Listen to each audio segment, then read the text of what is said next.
we're putting together a policy. Here's what that Ballad Health policy is going to be. We actually started with some guiding principles. We can't find anyone in the industry yet, and I've talked to a lot of people that has a policy. So I'm hopeful that our policy can be something others can use.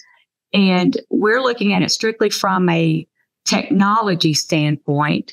And this is the way we're going to vet what we use with AI.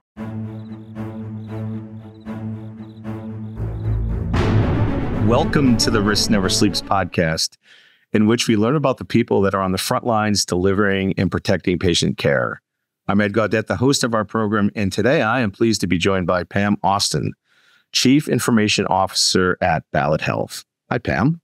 Welcome. Hey, good afternoon. Thank you. Yeah, I'm glad to have you on the program. Let's start off with just give listeners a sense for your current role in your organization. Okay, sure. I am over all technology at Ballad Health, and I've worked here for my whole career, practically 28 years, all in IT, all here for this healthcare system. And if you're not familiar with Ballad Health, we are located in Northeast Tennessee, and we cover a 29 county region with 21 hospitals. And so I'm over all the technology for the entire health system. And I have a team of 8 people that report directly to me. And then those folks have managers and directors and analysts that report up to them. We have about 400 people in our department, which includes analysts, engineers, clinical folks, clinical informaticists, and service desk. We run the whole gamut as our job is to deliver the Epic EMR to our clinicians. So that's one of the things that we do in IT that covers pretty big footprint in our department. Excellent. And how did you get into healthcare? Well, I kind of stumbled into healthcare actually. Back when I was starting my career, I thought I wanted to be an accountant until I started taking accounting classes. And then I decided I don't want to do this. This is not for me. I went to Bentley University. It's an accounting school. Had a very similar experience. Yeah. Yeah. So I was kind of too far in, to go, okay, turn around now. Mm-hmm. So I changed it to from accounting to business administration. And the focus was more on IT. Mm-hmm. So I actually found a job at a healthcare system before we ever merged and became a healthcare system here. I worked at one of the hospitals that's part of our merged organization now as a liaison between IT and finance, which is perfect for me, right? Because I had that background and I wanted to get into IT, and it was a job that the IT department had. So at that time, this was like in the late 90s. Mm-hmm. That was last century. So that position there, they had several liaisons. They had a financial liaison, had a clinical liaison. Mm-hmm. So they just hired the people that basically I call it an interpreter of IT to finance or finance to IT. So that's how I got into IT. And then once I was in that position, I supported, of course, the accounting side. It just took off from there. And I got very interested in the operations of IT and just asked, what else can I do? What else can I learn? What projects can I do? And just, you have to be careful what you ask for because you might get it, right? So it just went from there. And that's how I got into healthcare. And that's how I ended up. I did not have CIO on my career aspirations. There's a whole story behind how that happened, but I'm extremely grateful to be serving in this position for our region, for our healthcare system, and for the team that I have. I love that. I love that. I could hear the servant leadership too ring through. And what a great skill to be able to talk to finance. I'm sure pretty handy now in your career later in life, right? It very much is when you get a large portion of the organization's capital dollars. Yeah, you've got to be able to speak that and explain it. Exactly. I've talked to a few customers and obviously guests on the show about Change Healthcare. Any learnings that you could share with listeners if you had gone through it? I'm not sure if Ballad had actually gone through a little bit or a lot. I'm finding it's on both ends of the spectrum. Either you were impacted a lot or actually maybe a very little because you had an alternative supply. Yeah, right. We weren't impacted by that cyber breach because we're not a customer of theirs in that effort. So anything that we would have been impacted, let's say, would have been very minimal. Got it. So if there was something, did it make you think about or change any of the processes that you have internally because of it? Yeah, every time there's a breach, just like Ascension had one recently, we step back and look and kind of analyze what occurred there, what caused that, and what caused this, and then we analyze internally: do we have the same situation that could potentially happen to us, and what do we have in place that we might need to change? So it gives us an opportunity to step back and review what happened in their scenario.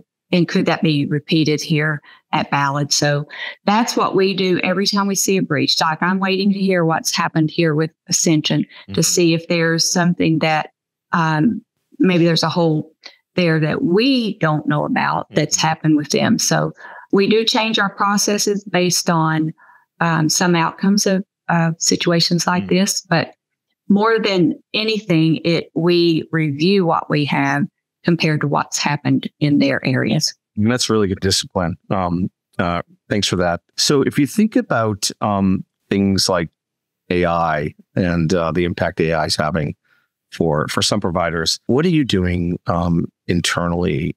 Have you set up, for example, I've heard of organizations that are setting up governance committees now and that are cross-functional in nature. And how are you dealing with the assessment of AI as it relates to Ballad?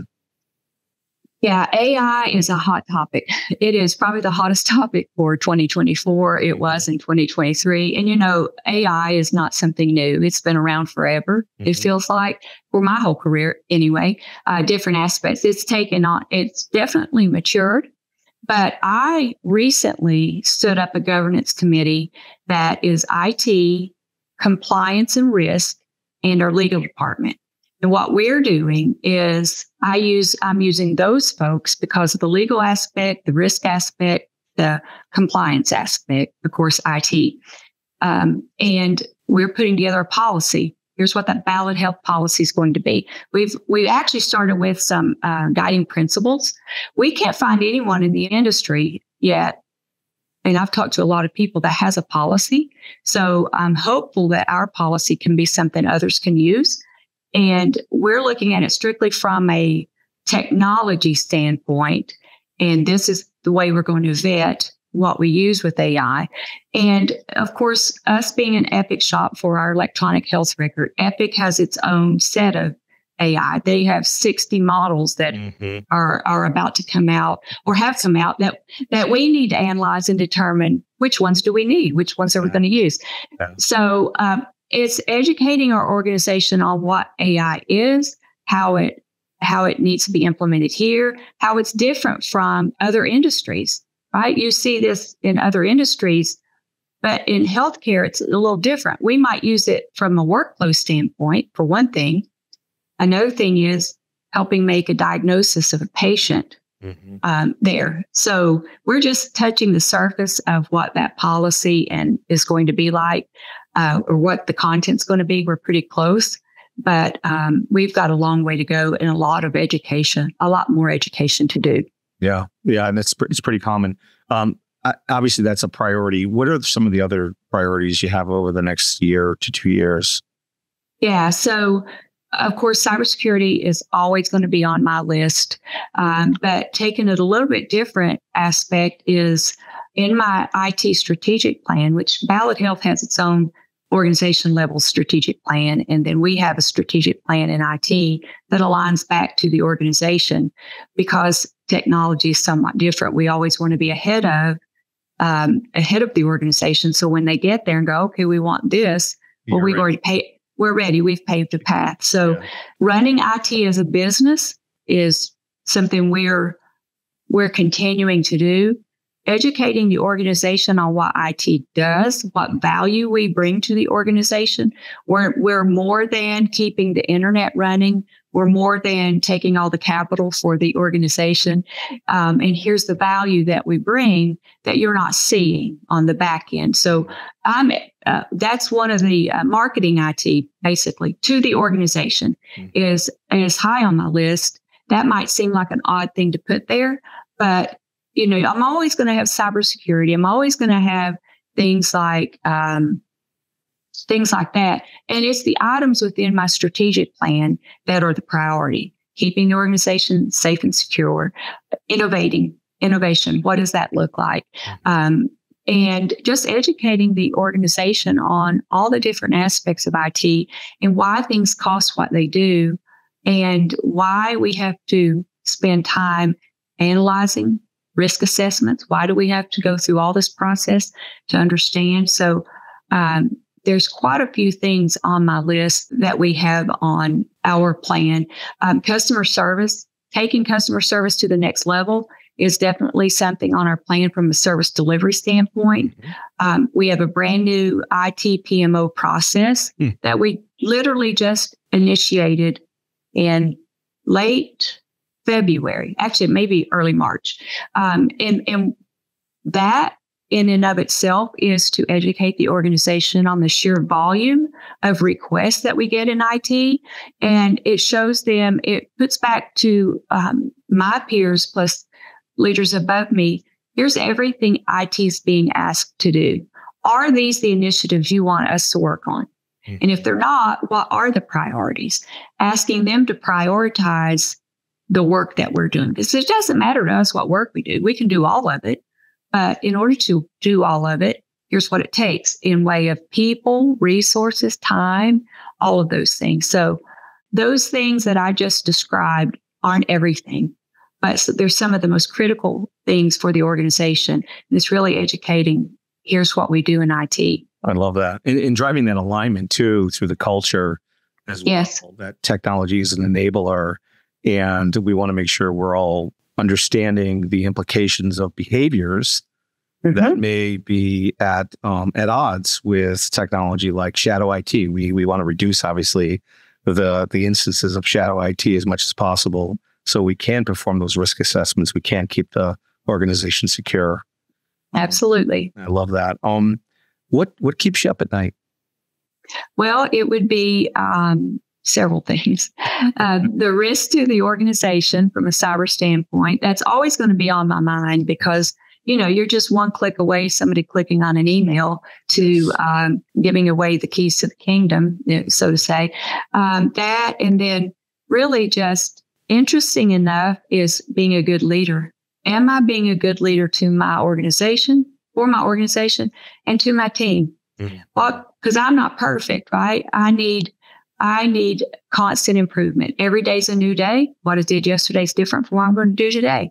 What can I do to help alleviate the stress and the pressure and the things that keep them up at night as well? So building just a level of trust within my team, that part doesn't keep me up at night, but it's being the leader I need to be for the organization. Yeah, I love that. In putting yourself out there, making yourself vulnerable so people can actually engage, because oftentimes people tend to, I've been told, you're intimidating, and really not. You can have a type of conversation with me. But yeah, no, I love that. So over the last couple of years, tough with the pandemic, obviously, and all the pressures on health systems. What are you most personally or professionally proud of? Well, I've got a great story to tell here. I was promoted to CIO in February of 2020. Yes. Timing. Yes. Oh, it gets better. It gets better. Let me tell you this. So in February of 2020, but I have to back up to tell this story. In February 1st of 2018, Ballad Health came into existence from a merger of two healthcare systems in our region to form Ballad Health. So as soon as we merged, our goal was part of the system was on Epic already. part was on, the part that I came from, Mountain States, was on a different EMR. Our goal was to get on a common EMR. So we set out 2018, let's get on this plan to get Epic implemented. And our go live dates, we picked this back in 2018, 2019-ish, 2018 timeframe, late in that year. We would go live June 1st of 2020 and October 1st of 2020. That's on the ambulatory side and the acute side. So we have this plan. Well, here I come along going, hey, let me explain the plan that you have is not going to work. And that's kind of intimidating when I'm the second in command in IT at that point, right? So I have a new CIO who came about as part of the merger. And I'm like, okay, that plan's not going to work. Here's what we have to do. And oh, by the way, we're going to need $25 million and I need to go ask the board for that. Okay. So it was a very, I'm not going to say a scary time. It was one of those points in time where you have to step up and say, here's what it's going to take to do. So I did that. Then things changed, time changed, people change. My CIO retired. They promoted me in February of 20. And so my charge was this.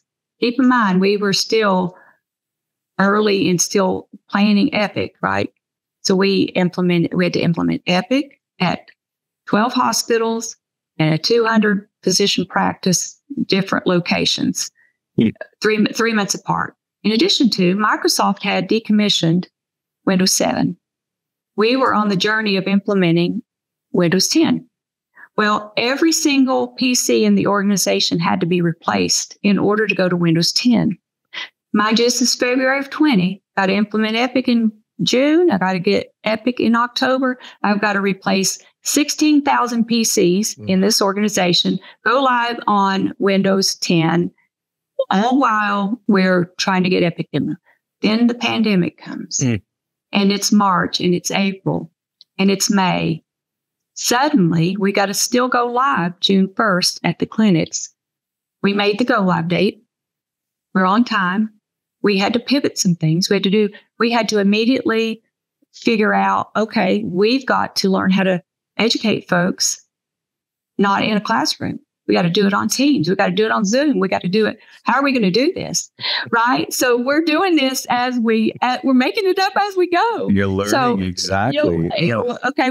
And we had to send all the corporate departments home.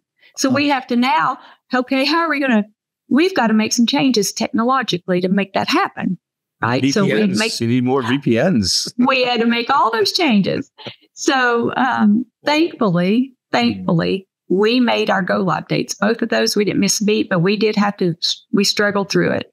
That's one of probably the best story I can tell you of my entire career. Who would have thought in the world I'd be the CIO and here comes a pandemic. And oh, by the way, here's all the things you got to do by the end of this calendar year. Plus we had to have new hardware, we redesigned our data center network. We implemented new Active Directory. We had to get everybody on a common Active Directory because we were on two separate. So everybody had to come onto Exchange. Right. And anyway, I'm probably telling you too much information. No, that's amazing. That's the highlight of my career. I will never forget that. When did you get the final device updated to Windows 10? Well, we had to so for the clinics, we made that by June 1st. You did? Okay. The hospitals had to be done by October 1st. We had to have those in place before we could go live on Epic because Epic wouldn't run on those PCs. Right, yeah. Oh, so that's incredible. Yeah. What doesn't kill us makes us stronger. Oh my gosh, I didn't think I would survive 2020, not because of a pandemic though. It was. So outside of healthcare and IT, what would you be doing? What are you most passionate of? Well, a lot of things. I love to travel. My husband and I love to travel. I love to scuba dive. I like any kind of physical activity that I can do. That's whether it's exercise or things like scuba diving. But primarily it's, I don't have a lot of time outside of work. But those are the things. And I just started 2 months ago taking piano lessons. So something I've always wanted to do. Whoa, yeah. So now I'm learning to play piano. But I love to listen to music, love to go to concerts, University of Tennessee football. Okay. You know, a lot of interest. Yeah. Well, we're gonna get to the music question in a second. What would you tell if you go back in time, what would you tell your 20-year-old self? Oh my gosh, 1,000 things I would. But who I am today, I want to go back and say you made it to that 25-year-old. You did it. You know, she's counting on me, right? She's counting on me. You made it. And the career that I have is it doesn't define who I am as a person, but that career is self-made, right? And it's only for me and my satisfaction, right? So I would tell her, don't worry so much. You're going to make it. Don't take yourself too seriously. You can't control everything, and not everything is in your control. And just stay true to yourself, and you just keep marching forward and enjoy the ride. Take time to have fun. Love that. Throughout that. Enjoy the ride. I love that. Yeah, it's so true. Yeah. Can you imagine we're so anxious at a young age, and if we only knew then what we know now about things, right. Say youth is wasted on the young or something. Anyway, all right. So if this is the Risk Never Sleeps, not the riskiest podcast, but the Risk Never Sleeps podcast. What's the riskiest thing you've ever done, Pam? Well, do you mean professionally, personally, or either? Either. Yeah. Either. I would have to say it's scuba diving, because it took me a while to really decide this is what I want to do. Mm-hmm. And now I love it. So I would say it's that. And, you know, I mold that question over and over in my mind and think, what else would it be? I mean, it could be crossing the street at this point, you know? That's true. But I would say scuba diving is risky. Where like, what's the most interesting dive you've been on? Okay, I've been quite a few places. We went to Fiji. Oh, it's beautiful. Bon Air down in the Caribbean is probably the most beautiful place. The Cozumel, Mexico, is the most beautiful diving that we've been to. Now, mind you, somebody else might hear that and go, oh, no, we need to go to the Red Sea. We need to go to Thailand or wherever. Well, I haven't done those. Those are on my list, right? Yeah, the places I've been. In the United States, funny enough, Key Largo, Florida, is beautiful. In fact, I'm going there next month. We're going to dive next month. But a lot of it's in the Caribbean. Mm-hmm. Yeah, excellent. A lot of wrecks, I assume you go into. Yeah. My husband loves to cave dive. He likes the wrecks. I prefer the coral reefs and the fish. Yeah. You know, so that's more my style. No sharks. No, but I've seen a few. I bet you have. Yeah. I was in Aruba a couple of years ago and I swam with a shark, so that was not fun. Well, I did a dive with at the Atlanta Aquarium. It's diving with the whale sharks. I don't know if you've ever seen a whale shark, but they're about as big as a school bus. Yeah. In size. Yeah, and they had 3 in that tank. That seems like that's pretty risky. Yeah. So maybe that. All right. So you're stuck on a desert island. You could bring 5 records, albums with you, or movies. What would you do, or both? Oh gosh, this is so hard because there's so many things that I could say here. I don't know if I can fully answer that, but don't laugh at this. But I put down Journey's greatest hits because love Journey. Come on, I do too. It's my favorite. They're my favorite. Love Journey. So many great songs, even the old Journey. Many. Oh, I love it.